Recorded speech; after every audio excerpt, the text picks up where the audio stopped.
or come out of your drunk mouth. All right?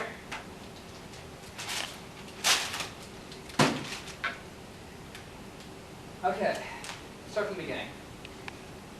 Greetings and salutations, fellow classmates.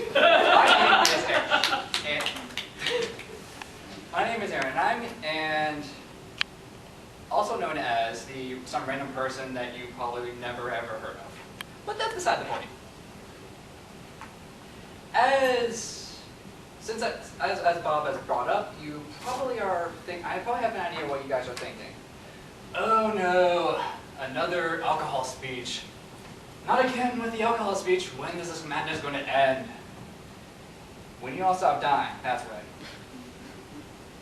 Now, I've taken the liberty of watching many different persuasive speeches regarding the overconsumption of alcohol, and I can agree with when people say that this topic has been beaten down like a dead horse that died from alcohol poisoning.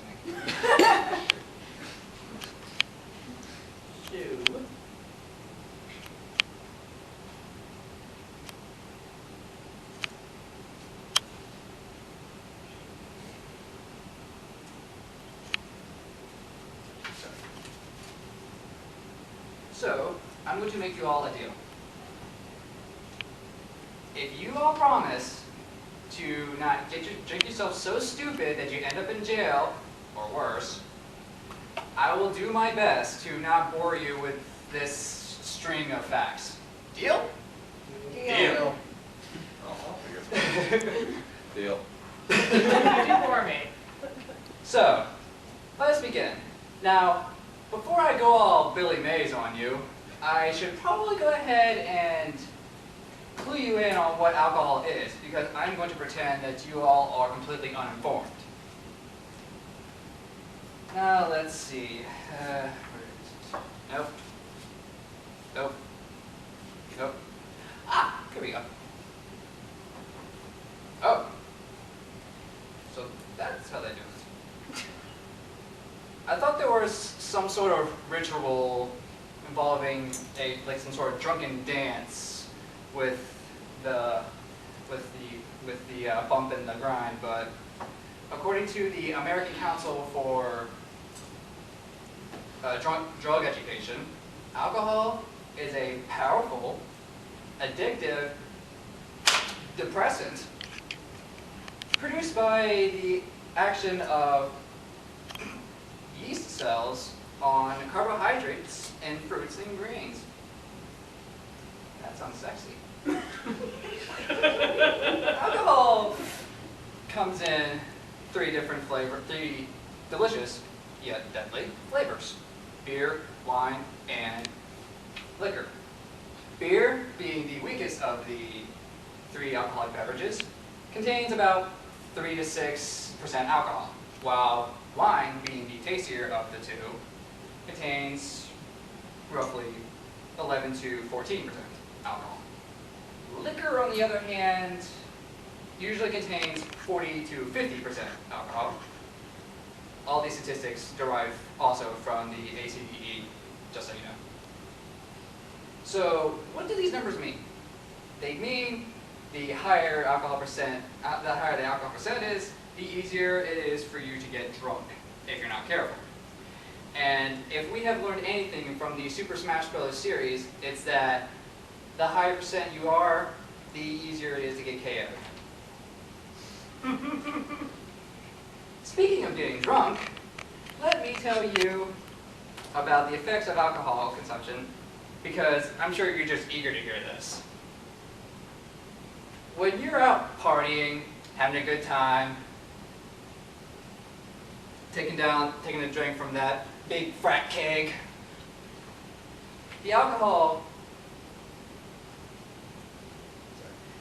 acts in the brain's nerve cells in a manner like this.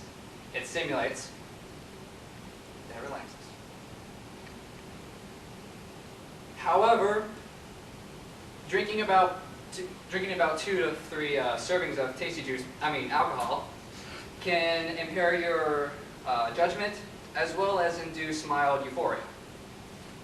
But once you hit that 5th drink you drink, you're running the risk of having your blood alcohol content hitting 0.10%, which is actually the legal BAC for being intoxicated in every state, according to the ACDE.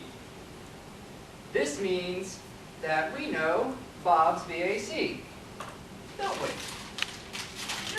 You don't know anything about me. Somebody poop himself?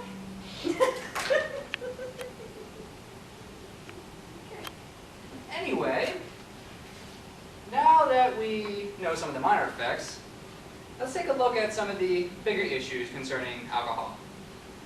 Let's say Bob here goes out to a bar and hooks up with some random woman and somehow is about to get lucky because he thinks he's a stud like that. Oh hey, it was me! I pooped!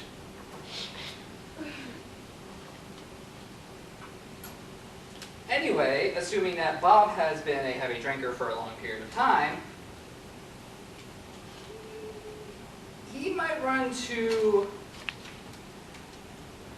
a problem involving not being able to awaken his Johnson, if you know what I mean.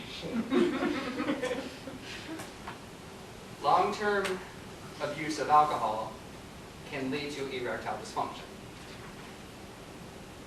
in accordance to the erectile dysfunction fact sheet from the University of Illinois. Another severe issue is liver disease. Surprise. According to the ACDE, 25,000 Americans each year die due to liver disease triggered by chronic alcohol abuse.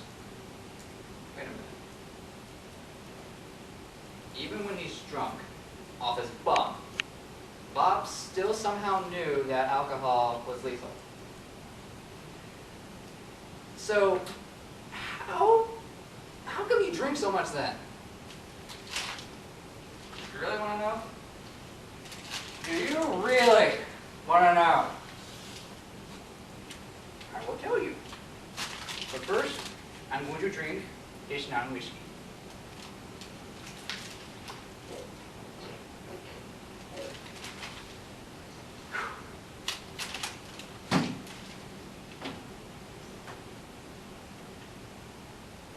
The reason I drink alcohol is because it's good for me. Really? Yes, really. Care to elaborate? Gladly.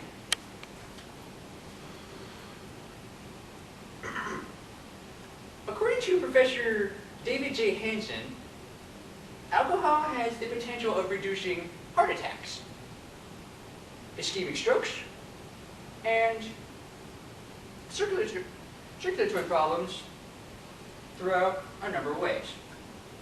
These include improving blood lipid profile by increasing good cholesterol while decreasing the bad. Alcohol decreases blood clotting by reducing platelet aggregation, reduces blood clotters, and increases the process by which clots dissolve. A few other ways include increasing coronary blood flow, reduced blood pressure, and reduces blood insulin level. As you can see, alcohol isn't as bad as you're making it out to be. That doesn't excuse the fact that you are always acting intoxicated.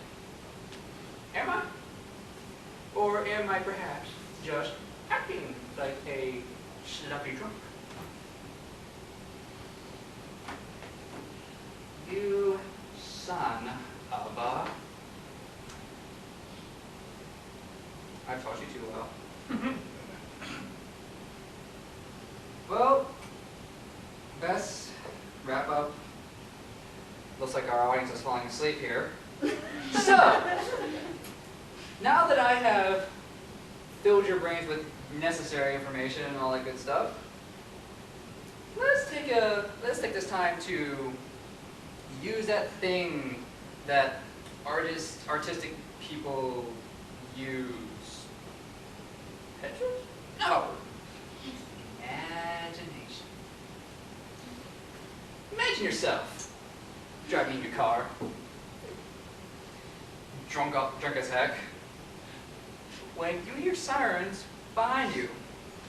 Oh no, it's the cops. So they pull you over and they ask you to get out of the car. What do you tell them? You tell them that you hate Jews. You tell them that Jews are the reason behind all the wars.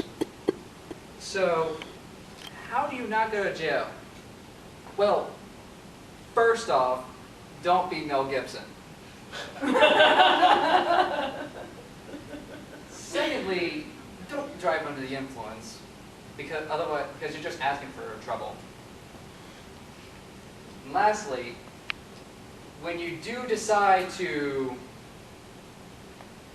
drink alcoholic beverages, do yourself and the world a favor and drink moderately and responsibly.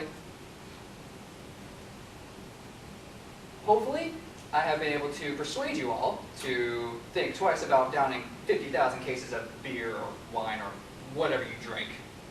And if not, well, you're lost. Thank you.